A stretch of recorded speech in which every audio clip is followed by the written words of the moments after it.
My whole life, my kind of aching dream was to start a company. And as I look back, I realized that the reason was that I was seeking freedom. I thought I was going to be the boss. I thought I was going to be financially free.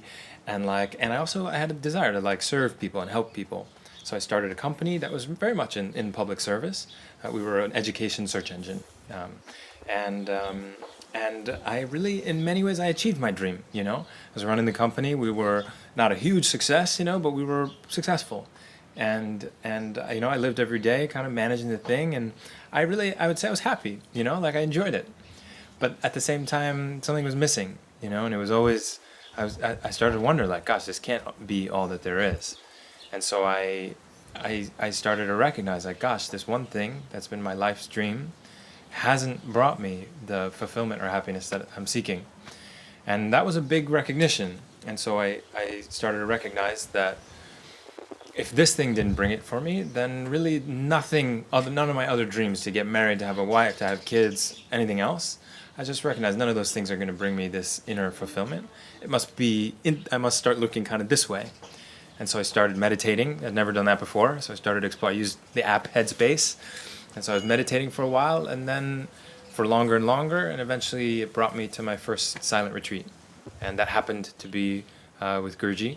And I literally, a friend, in the same week that I thought, I want to go on a silent retreat, a close friend of mine sent me this one, and I said, okay, I'm going to trust and just see. I didn't know about Satsang. I had seen a couple YouTube videos of Guruji online, and I felt it, but I wasn't wowed. And I literally went on a silent retreat without knowing that there was Satsang kind of there.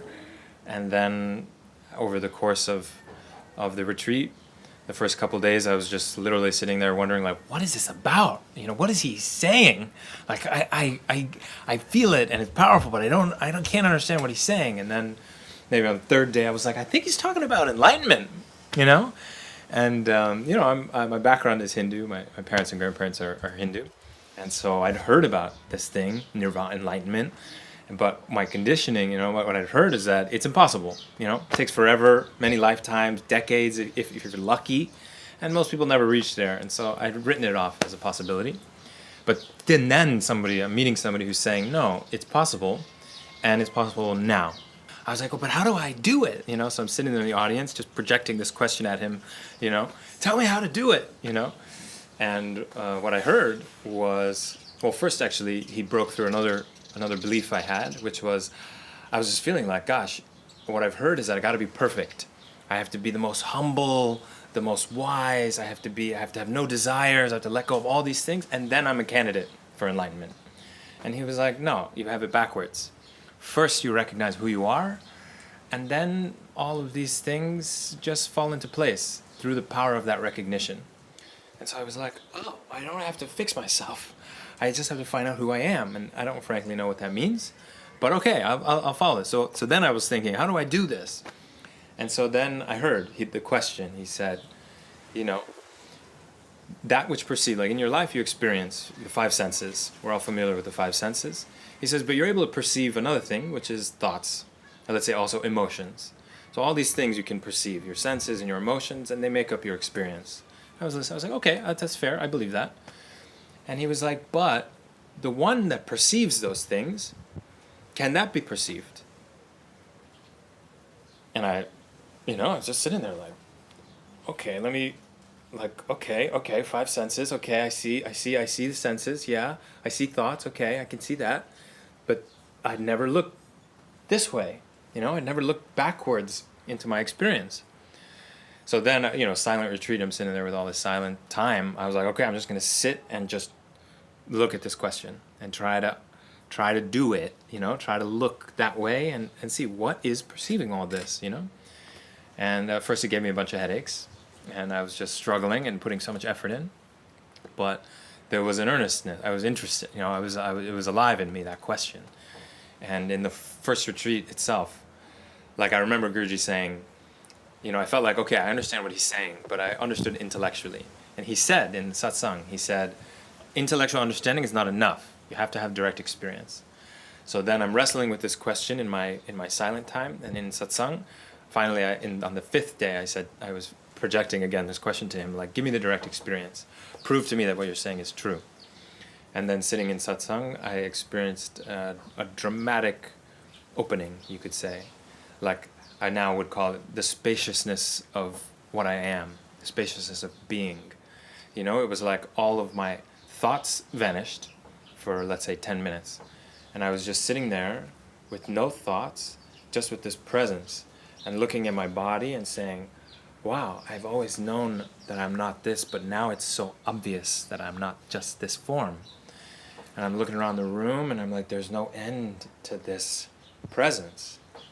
I didn't call it presence at the time. I was just literally like, whoa boy, you know, like it was like, you know, it was this massive experience. And then at that moment I said, this feeling, this experience I'm having now, this is what I've been seeking for my whole life.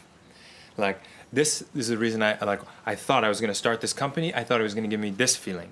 But now I'm just sitting here in a room, looking into my own experience and experiencing the greatest joy and peace and lightness and possibility, you know, just a vast openness.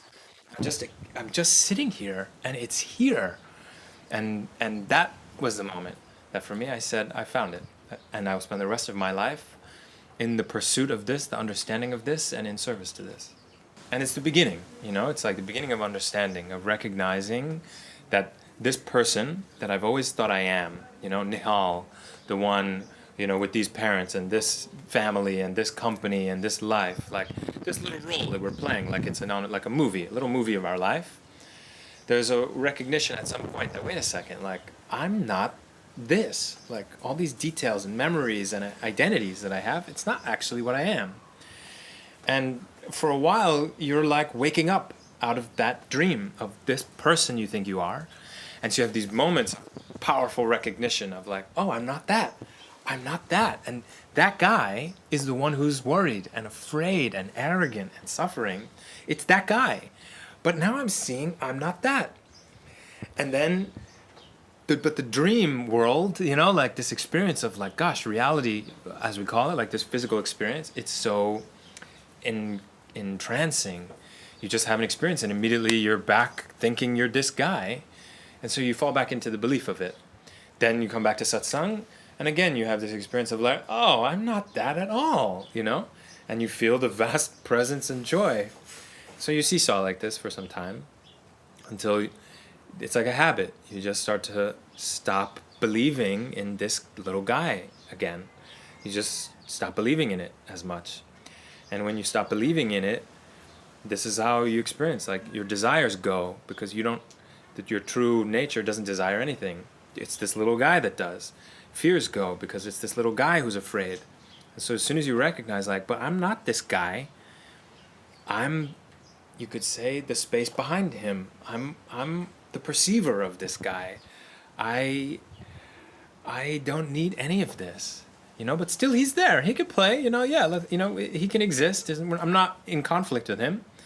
But when I think I'm the person, I'm this body-mind thing, and I have needs, then I suffer. Because, of course, sometimes my needs are met, other times they're not.